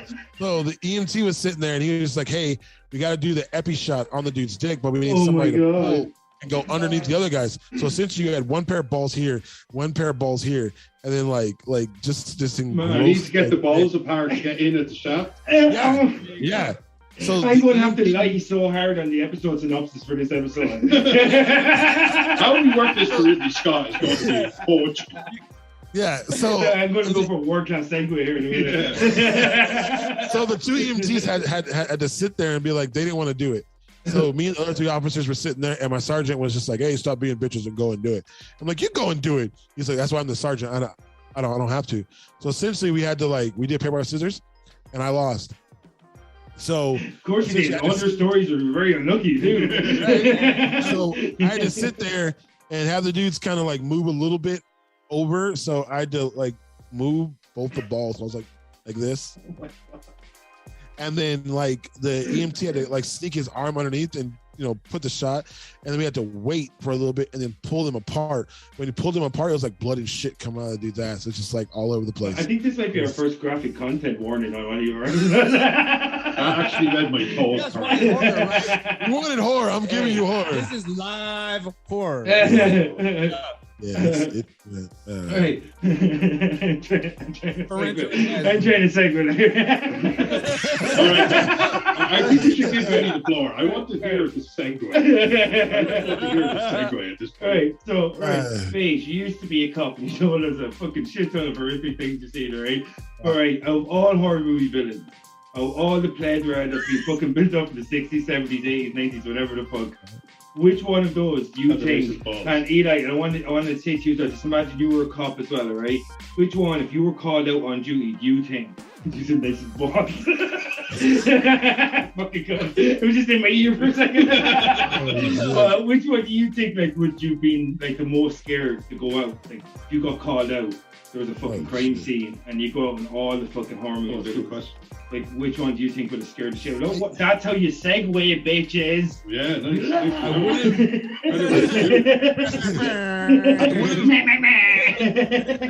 I would have thought it would be Jason, but I'm not gonna lie to you. If I saw Jason, I would unload my clip.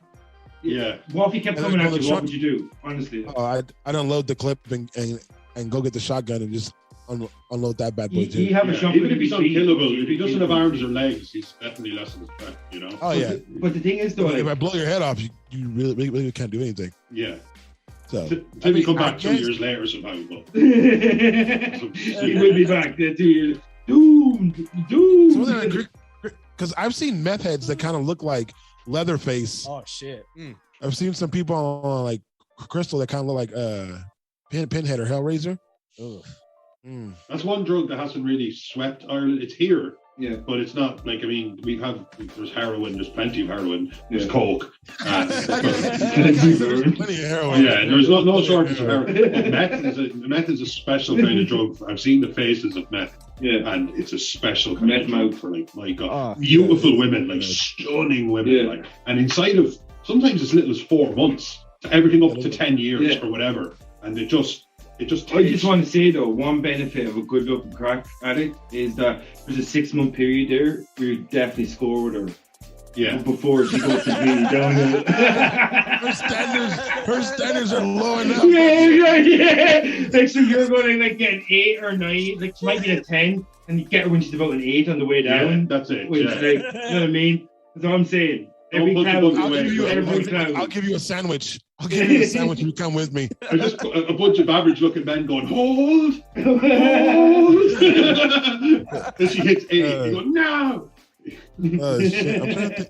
I'm going to throw in a Hellraiser, man. If you showed up to a scene after a Hellraiser type scenario, there's just fucking chains everywhere and fucking viscera hanging from them, you'd be like, I do not know what the fuck I'm looking at. I'd still prefer it over the ball story, though. I'm just realizing. Yeah, what'd you do? No, that's not the worst. That's not the worst sex story I've had. Worst sex.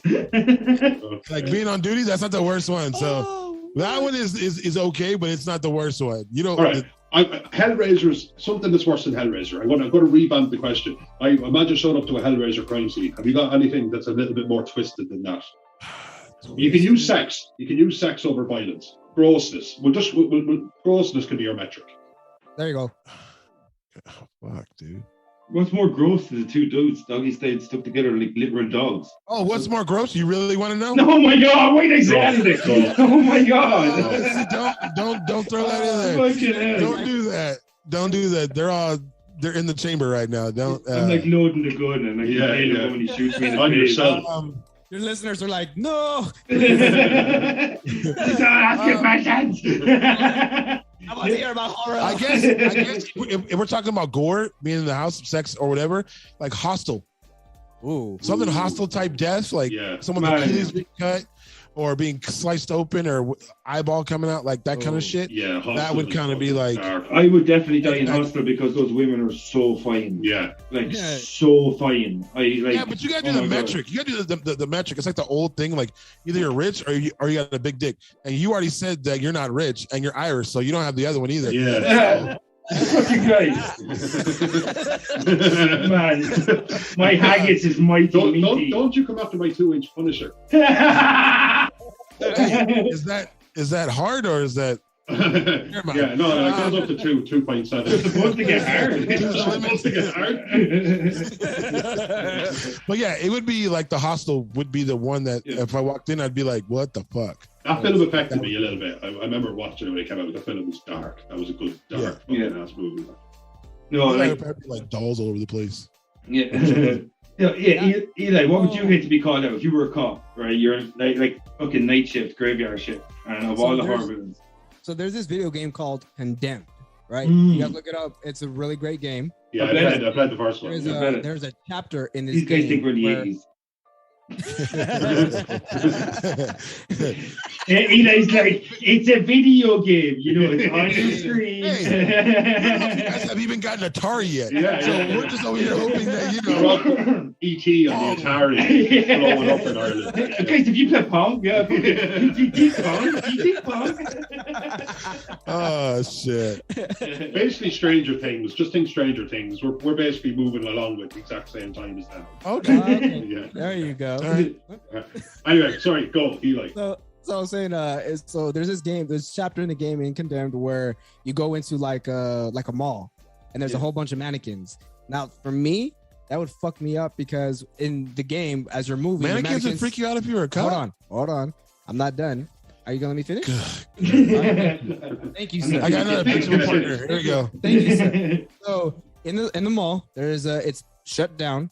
There's mannequins all over the place. There's hooks all over the place, and there's a whole bunch of like messed up wires. And as you're like going through, there's just a whole bunch of noises going around the entire building. So for me, if I heard there's a disturbance at the mall and there's a breakdown at this location or hearing screaming, I'd be like, I'm fucked. So for me, that would freak me out. Just that crime scene. So it's a shut down mall. We have mannequins all over the place. We have broken down wires and just people screaming from the top of the lungs in the building. That would freak me out. You really hate dogs, don't you? And dog-like objects. Yes, I. Imagine that is the purpose. He does not like dolls. No change. I would not be buying those fucking what is it? Those dolls that they have in Japan. What are Would they you buy an Asian sex doll? Fuck no! You know those weird things, bro? No, they get fucking talking. No, you think? I don't think, boy. These fucking eyes were so serious. That was great. That was brilliant. That was good. I'll give you that one. Yeah, that was good. He's not gonna say think anymore. He's not gonna say think right now. He's thinking of some other word to use. Are you of the persuasion? You postulate. You postulate. I'm a rare motherfucker. I got words. I got words. So you're saying if I would think? Do you think? But do you like when you look at like Elon Musk and shit? This is probably like off topic, but let's go with it. But like when he's making like nice androids and shit like that, do you think that's dangerous? You're dude like you're afraid of dolls and mannequins and shit. Like does that shit scare the shit out of you? You think we're going to get Terminator? You know what I mean? Yeah. Because like I don't know if I saw this, if this is real or if this is just like bullshit, but I saw that there is like this kitchen where it actually prepares your food for you. Yeah, no, that's real. So smart kitchen is well. Oh my god. Smart kitchen. Yeah, and I was looking at that. I was like, dude, that's fucking crazy. Now we have machines that now is going to take care of our food, and you know, this is just my That does that now. Hold on, fool. You gonna let me finish or what? That's what an oven is. That's what an oven is. That's what a microwave is. The Canadian baby. No, but we're the ones. Hey, I'm not your buddy, pal. What's up, pal, friend? I'm not your friend, guy. Terrence and Phillip, that's a good shit. You guys are awesome. Go on, Eli. Finish your soliloquy. Writer, boom. This guy gets it. It's got words. I need big words. Big words. Anyways. Hashtag words. It's like the whole thing when I watch all these films like I, Robot and all these other films, like it's getting to that extent where we're literally going to have no jobs for, you know, people in general. And just seeing it just kind of freaks me out because we don't know, like, what if they create emotion? What if they go crazy? What if we have that situation where, like, you know, the house decides that there's a bug, like a bug, HAL 3000 or whatever. Yeah, whatever. And then the thing starts swinging its knife and throwing knives at people. I'm like, what the fuck? How much control are you willing to give over to it is a scary thought. Yeah, exactly. Like, how much are you willing to really sacrifice for like technology? Now, is that cool? Yeah, it's cool to watch, but would that be something I want to have? Fuck that. You know what really scares me about robots and sentience is that people to our very nature are fucking horrible. So like we're going to treat robots like shit. Like look at what people do to like immigrant workers or to slave labor workers all around the world. So if you're going to take out the human aspect, like we dehumanize humans. So if you take out the human aspect, imagine how easy it would be to dehumanize a machine. And if they grow sentient, they're like, fuck this motherfucker, meat sack motherfucker. Like, I'm indestructible. You know what I mean? Right? This guy's a meat sack. You know what I mean? Over Terry's arms off or something. You know, that's what scares me about robots. You know, because like we're going to treat him like shit, and we're going to give him good cause. You know, I think we're a long way from it. It's going to be reasonable for sure. Yeah. And then think about like, there's this algorithm where they created this like machine or program to start thinking and thinking for itself. It started to go so fast and the algorithm started to grow so quickly that it started to create a conscience that they had to delete it. They had to stop it right there at that moment because it was and its intelligence was growing really quickly. So stuff like that, like Ultron, like or some shit. You know what I mean? Yeah, and they had to stop it at that moment. It's like Ultron fuck that. sucked ass too. I'm actually really looking forward to the Thor episode because Baish is going to bash it. I'm gonna fucking destroy all that shit. Bosch is gonna bash it. Bosch is gonna bash. Bosh. Oh, dude! I just had an idea. We could do that for our fucking show. Do you think robots are going to come and fucking kill us all? It's kind of villainous. We're getting back on track. Nah. I don't think they fully figured out the difference between a banana and a dick. You know? No, I think we're too dumb to make real AI. Yeah. I think there are smart people in the world, but we're turning into idiocracy. Oh, big time. Oh, yeah. Everything is so anti-intelligence right now. Smarter with stuff. I think like technical stuff is going to get better, but I think people are going to get dumber. Yeah, I think people are getting dumber. Like, it's happening in real time. Yeah, there'll be a bigger gulf between intelligent people and like really dumb people. Something so simple. Back in the day when we were younger, you would want to remember a girl's phone number. Now you're just like, hold on, let me look it up real quick. Yeah. Actually, I freaked out a friend by saying, "Oh, dude, your number used to be always 63009." Don't fucking say it on air, dude. It's been gone. It's been gone for like. My point is that it's been gone for like 10, 12 years. And it's in all the bathroom stalls. But I remember it because I used to have to pick up my house phone or whatever, and I used to dial it. He had a mobile phone before I did. You know what I mean? This is back when you had to remember numbers and stuff like that. And mobile phones were weapons back then. Yeah, mobile phones were weapons. They were so heavy. But I used to remember all my friends' phone numbers, and it's the same. I know my mother's and my girlfriend's. I used to feel so safe when I had a Motorola because I know if motherfuckers coming at me, I'll just throw that phone. Yeah, absolutely. Light him up. That shit weighed about 4.5 stone. That's what's got the uprising of the Motorolas buried in the earth. There's Nokia phones buried everywhere. Yeah. Did you just say that phone weighed 4.5 stone? Stone. That's metric system is different there. 14 pounds of stone. Yeah, 14 pounds of stone. Look at that. All right. So it'd be like wow. It's 56 pounds. Yeah. 56. There you go. There you go. Yeah. Eli, see, my brother-in-law or my brother-in-laws and my sister-in-law have a problem with math, and so does my wife. Like they can't do math. I have not heard that term, so I just said stones. Like what? Yeah. You think he had 14 fucking actual stones sitting there? I thought that was funny. I was like, wait. Oh shit. We just have one stone, like, and we know it's made. We base everything on it. Yeah, but what's he just measure in pounds? Yeah. But 14 pounds makes a stone. So like, how do you add up what you just said? You just don't add up the pounds into stones. Yeah. Yeah. Wait, let me ask you a question. How tall are you? 5'3".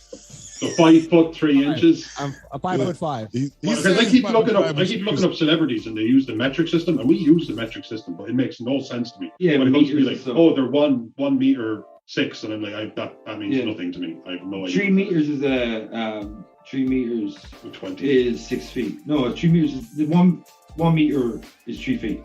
3.3 feet. Meters. 1 meter is 3.3 feet. Because I'm 6'3". And 1 yard is 3 feet. You 6'3"? Yeah. That's a good height, man.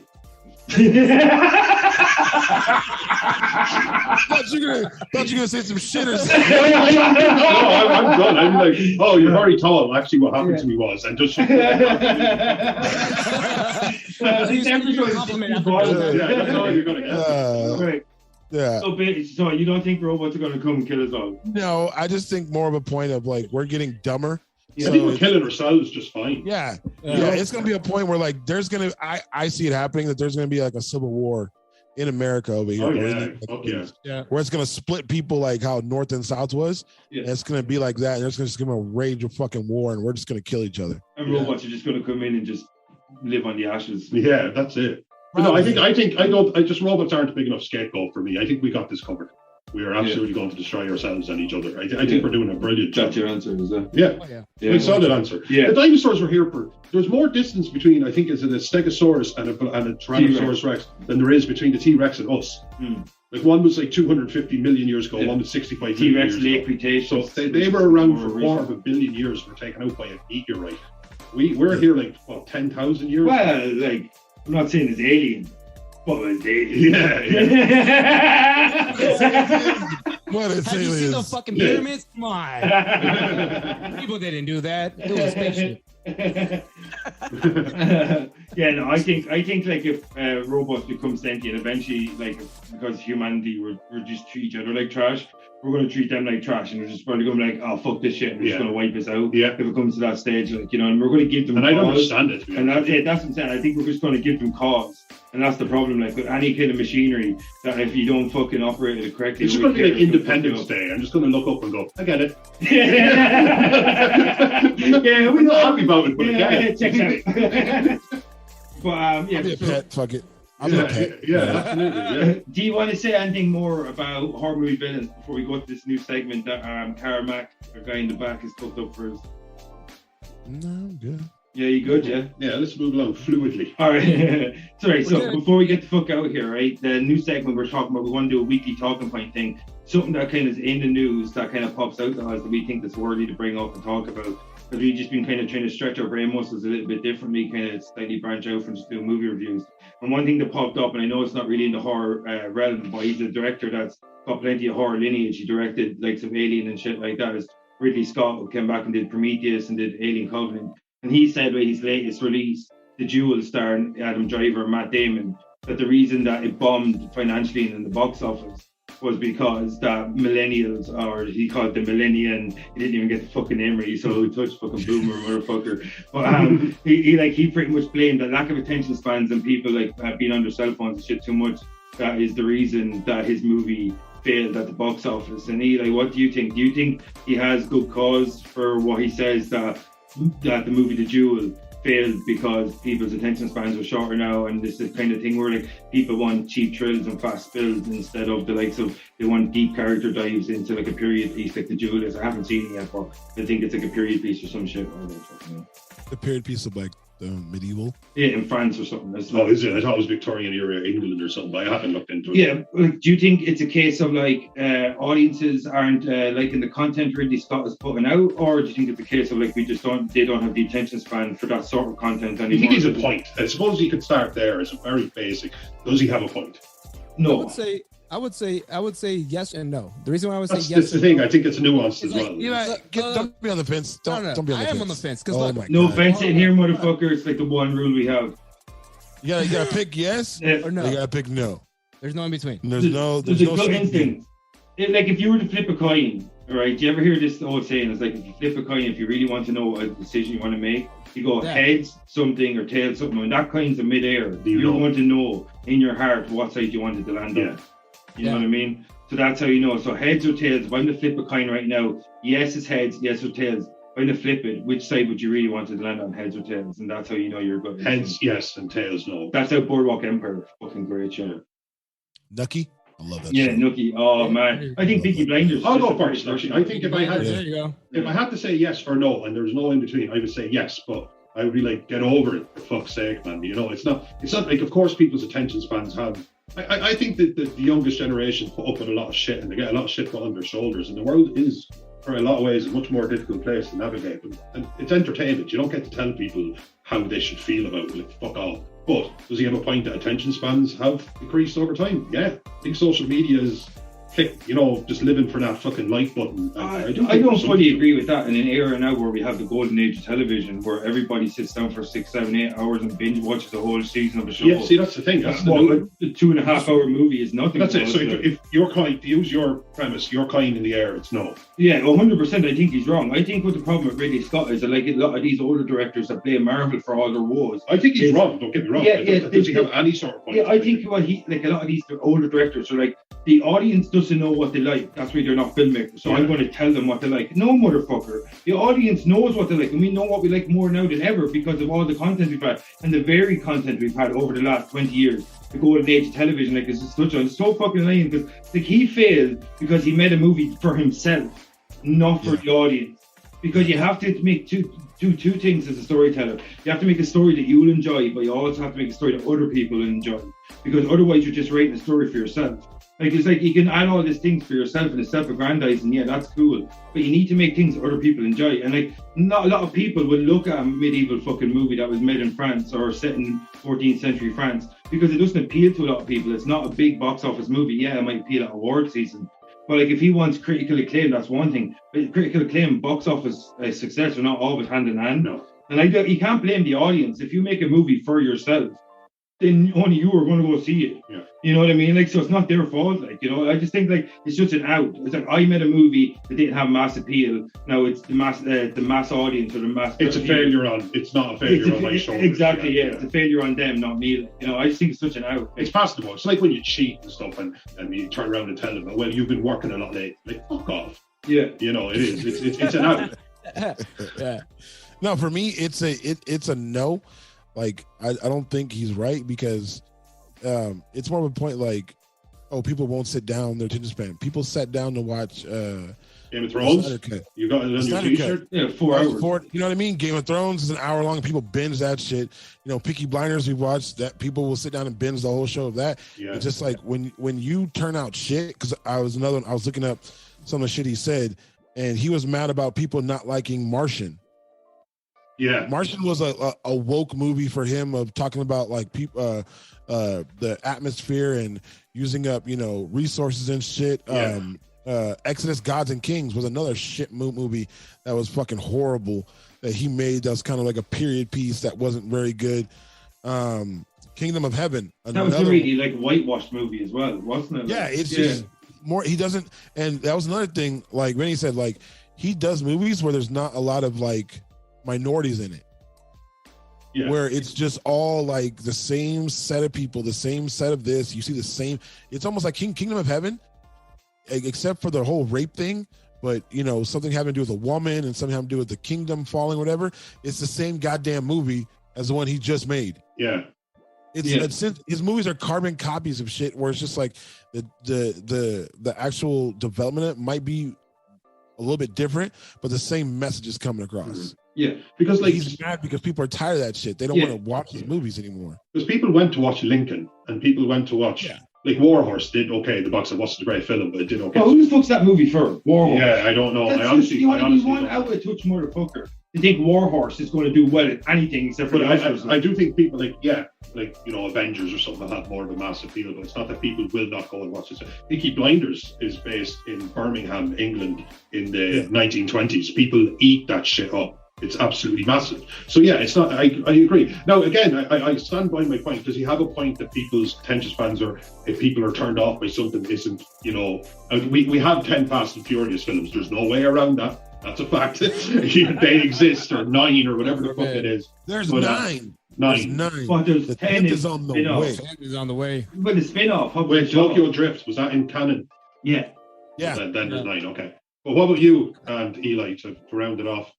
So as far as the whole like opinion thing, well, yeah, I think people's attention spans are different. But as far as like that being an excuse for the film to flop, that's a different question. Absolutely, they're two different things. That's why I said it's people have the ability. They don't even have the ability to have a conversation like this, right? That's why like us, we can hold down a podcast and have a conversation for hours about anything and everything without looking at our phones, right? Yeah, we had a conversation about shit for like 40 minutes. Remember? We would have a conversation about anything and everything, and that's one of the things I would say in this day and age is difficult for people to have. You know, that's why podcasters are like us, make people want to feel like, oh shit, I feel like I'm part of the conversation. That's right? I've actually said almost verbatim that myself. Yeah, so because of that main reason, that's the reason why, in my opinion, I think attention spans are different, because they'll listen to us for like 10 minutes and then, I'm done. Or we'll have people in our podcast talk shit about us, but we'll tell them, hey, if you guys don't like what we hear, that's fine. Pass it on to somebody else. Somebody else might like it. And the type of like community that us, like with you guys and Mr. Goodbeer, we're trying to build a community with people who just know how to talk and carry a conversation, right? Be present. Like the 4 of us are being present, I think. You know. Except for Baish, he's playing on his phone. Baish is presently playing on his phone. I'm sending you something. Is it me something? Yeah, I'm gonna send you something right now. Oh, this is gonna be horrific. This is gonna be horrific. It's gonna be fucking horrible. My opinion about like what we were saying earlier, right? Do I think people's attention spans are like not that all there? Yeah, because of what this, like, you know, the telephones, the tablets, the portable systems and all that. That's cool and all, but there's more distractions for sure. But put that aside and let's talk about the film itself. And if flopped and he wants to blame it on that, no, that's bullshit. Because like we were saying, right, there's a movie Dune that just came out. That movie was really slow. There's another movie that Baish liked that he told us to watch. Was it Slow Burn that you liked? The Drop with Tom Hardy and James Gunn. So there's that one. So there are movies that are done very well, or even like we were talking about earlier, right? Peaky Blinders. It's a slow show up until it's not. Like if you're paying attention to the show, like the dialogue can throw you off, but if you're not paying attention to the story, you're gonna get like fall asleep. Okay, whatever, I'm gonna change it. I got into the series very much, so I loved it. So if there are other people who may like it, may not like it, and like we are talking about it, there's so much content out there. There's HBO Max, Netflix, Hulu. Don't say stuff they can't watch. Oh, I get it. I'm a pirate motherfucker. There's YouTube. There you go. There's YouTube. You guys get YouTube, right? Yeah, we got YouTube. YouTube. So, all right, let's wrap up the Ridley Scott conversation. We can all agree. Everyone agrees that it was a cop-out. Like, there's no debate. There seems to have been no debate around that whatsoever. I think nowadays people have to understand there's a time and place for specific content because there's so many avenues for content. So if you want to drop a period piece thing that's set in 14th century France, and you want it to be a big budget movie and you don't want it to flop at the box office, you know what you do? You take it out of cinemas and you put it on a streaming service. Yeah. Because then you don't have to worry about the box office success. Yeah. Because you sell the rights to a Netflix. And all it is free, is like, know? I mean, it's we're talking about films, we critique films, we're obsessed with films, all this kind of shit. Yeah. At the end of the day, it cost this much and it meant this much. That's all. That's all. That's all that matters. Yeah, it cost nearly 200 million. So if it cost 200 million, I guess you'd be wanting bang for your buck, or you'd be wanting something. You want at least 400 break even if you can. Yeah, look at Netflix now. Look at that. Like, I mean, I can't believe how often they're dropping films that are massive budgets, even for like a little bit of fanfare like that. Was the one with Batista and the Army of the Dead. Army of Thieves. Army of Thieves. An Army of Thieves. And that was the follow-up. That was the prequel. The prequel was yeah, that was decent actually. But there's. But I'd say those films must be making money. Oh yeah, so I think you can still make. Well, the thing is though, are they though? No, the platform's making money. They're just a part of the platform. Probably get paid a flat fee, but at least you can avoid. You can turn over. The thing is though, if you have Netflix, you got 200 million users, and they're all paying 10 or 12 quid a month. It doesn't matter if the movie in itself is a success, as long as it creates more content for the platform to allow the platform to be successful. Yeah, and that's where streaming. But like totally like Squid Game now office, for the second season, they'll write their own. They'll say, right, Netflix will do it. But this is what we want. As in that, those fuckers are going to get paid. But the thing is about box office, you need to bring new people in. Whereas streaming is all about retention. It's two totally different things. Yeah, true. You know what I mean? So you need to retain the people you already have. So you make quality content. You take off the pressure of box office. It's all about just keeping your subscribers. So, like, if you want to be a Ridley Scott, I know these guys are too pretentious to go on these streaming platforms, but I think there's an avenue. Cinema. Yeah, you know what I mean? Like, but I think there's an avenue for this. If you want your movie to be critically successful, you don't have to worry about being a box office failure. I think you should go on a streaming platform with a thing that's so niche as Matt Damon, Adam Driver, 14th century French fucking war, whatever the fuck, having a jewel. Who gives a fuck? Like, you know what I mean? Who really gives a fuck? There's not enough people film to pay for the movie. Like, Oscar bait. It feels like we're going to make a very, like, I'm going to watch that if it's on Netflix, but I'm not going to go cinema to go see it. Same. Two totally different things, like. Yeah. You know what I mean? Like, and I think that's the difference, like, and that's the problem with these directors, that they're out of touch and they don't understand that the platform that they deride so much is probably the best for a lot of the content that they're making right now. Yeah. You know what I mean? So I just think they're just out of touch, and that's the problem, that they're blaming the wrong people and they're not taking advantage of the platforms that would actually suit their current storytelling style, like, you know? Agreed. Yeah. So, motherfucker. All right, so, boys, do you have anything to say on Ridley Scott, or we get the fuck out of here? This episode's been insanity. Nah, he's just a big pussy. See. He's a big weenie boy. I just heard my own voice in my head, man. He's a chameleon, man. He inhabits the person. It's like unseen. Where did Eli go? Where did he go? Where did Eli go? I like that with Paddy McCleary. Where did Eli go? All right. It's fucking insane. Alright, so this is Invasion of the Potty Snatchers. I'm your host, Vinnie Green. I'm your host, Noel Tui. Got Carmack in the back. That's Baish. That's Eli. That's the ROC. See you next time, motherfuckers. Peace out. Alright, and we're out. Thanks, gentlemen. Thanks, dudes.